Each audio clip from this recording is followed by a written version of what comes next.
नमस्कार। आज हम बात करेंगे करवा माता की, वो देवी जिनकी आराधना करवा चौथ के व्रत में होती है। आपने कभी सोचा है कि करवा माता कौन है, उनकी कथा क्या है? तो चलिए इस दिव्य यात्रा पर चलते हैं। तो सबसे पहले हम जानेंगे कि करवा माता कौन है जिनकी पूजा की जाती है इस दिन। करवा शब्द का अर्थ है मिट्टी का बर्तन यानी घड़ा, और चौथ तिथि यानी चौथे दिन की पावन तिथि। परंतु करवा माता नाम केवल बर्तन नहीं, ये एक पावन स्त्री, श्रद्धालु पत्नी, तपस्विनी देवी का देवी रूप है। कहा जाता है कि करवा माता पतिव्रता और सन्यासी तप शक्ति की अधिष्ठात्री हैं।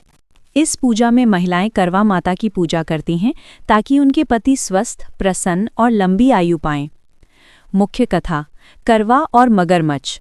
बहुत समय पहले एक स्त्री करवा नाम की थी जो अपने पति से अत्यधिक प्रेम करती थी। एक दिन उसका पति नदी में स्नान करने गया, उसी समय एक मगरमच्छ ने उसे पकड़ लिया। करवा ने डरने की बजाय सीधी कार्रवाई की। उसने सूते यानी धागे से मगरमच्छ को बांध दिया और यमराज के पास गई। उन्होंने यमराज से कहा, यदि तुमने मेरे पति को जीवित न किया तो मैं तुम्हें श्राप दूंगी। यमराज ने उनकी दृढ़ श्रद्धा, तप और शक्ति देखकर भाई से उनके आदेश को मान लिया। उन्होंने मगरमच्छ को नरक भेज दिया और करवा के पति को जीवन दान दिया। इस घटना से यह सिद्ध हुआ कि एक पावन व्रत और श्रद्धा आत्मा को समर्थ बनाती है। एक अन्य प्रसिद्ध कथा है वीरावती की, एक सुशील युवती जिसने अपने विवाहित जीवन का पहला करवा चौथ अपने मायके में रखा। उसने सुबह से व्रत रखा, लेकिन भूख प्यास से बेहाल हो गए। उसके 7 भाइयों ने उसे कलह देना नहीं चाहा। उन्होंने पीपल वृक्ष की झूठी चमक या दर्पण का उपयोग कर चंद्रमा का प्रतिबिंब दिखाया ताकि वीरावती समझे कि चांद निकल आया है।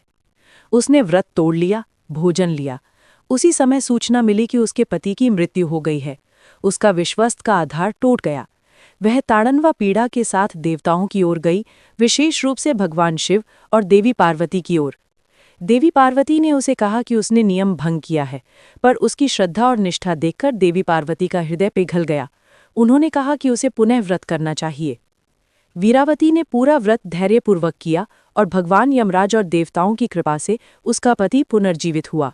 करवा चौथ से जुड़ी अन्य लोक कथाएं भी हैं, जैसे द्रौपदी। महाभारत की द्रौपदी ने भगवान श्री कृष्ण की सलाह पर करवा चौथ व्रत किया। सावित्री सत्यवान।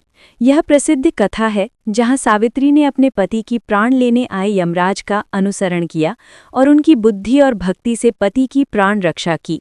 यह नारी भक्ति का सबसे बड़ा उदाहरण बन गया।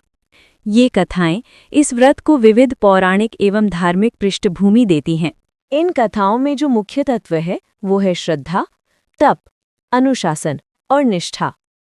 ये व्रत केवल उपवास नहीं, ये नारी शक्ति, पतिव्रता, दृढ़ता और सफल वैवाहिक जीवन का प्रतीक बन गया है।